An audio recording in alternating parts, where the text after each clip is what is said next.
Welcome Daily Current Affairs Bulletin Winners Academy. Number 1.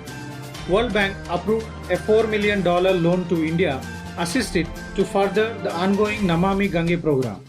The project will clean River Ganga by strengthening the management of the river's basin. The project, called the Second Ganga River Basin Project, was approved by World Bank on 25th June 2020. Number 2. An alarming new study says Chinese researchers have discovered a new type of virus in pigs that can infect humans and is capable of causing a pandemic.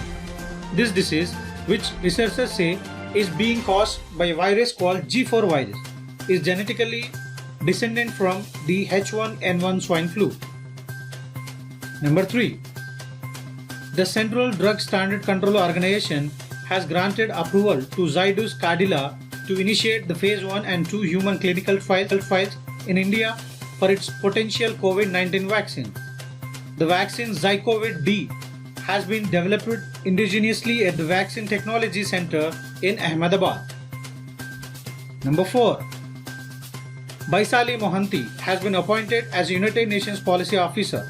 After earning her master's degree, she was selected to join the International Civil Service of UN, the world's most prestigious civil service. Number 5. The UK-India Business Council has appointed Jayan Krishna as its new Group Chief Executive Officer effective from August 3, 2020. Jayan will be the first UK IBC Group CEO to be based in India. Number 6.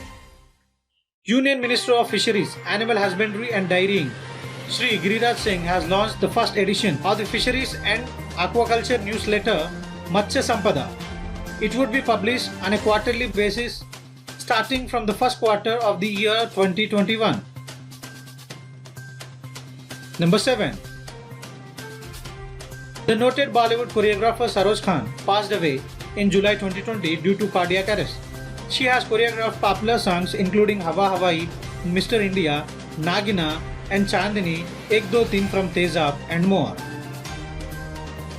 Number 8. Vice President of India Venkaiah Naidu virtually released a book on the future of higher education, 9 megatrends.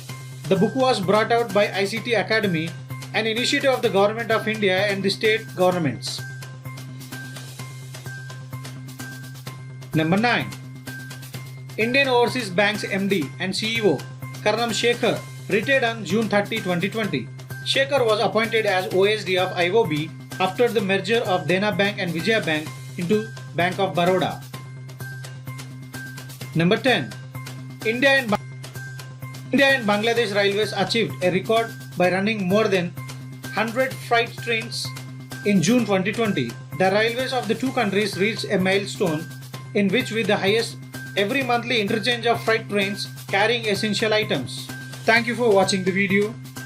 Don't forget to subscribe, share, like, comment and press the bell icon to get notifications.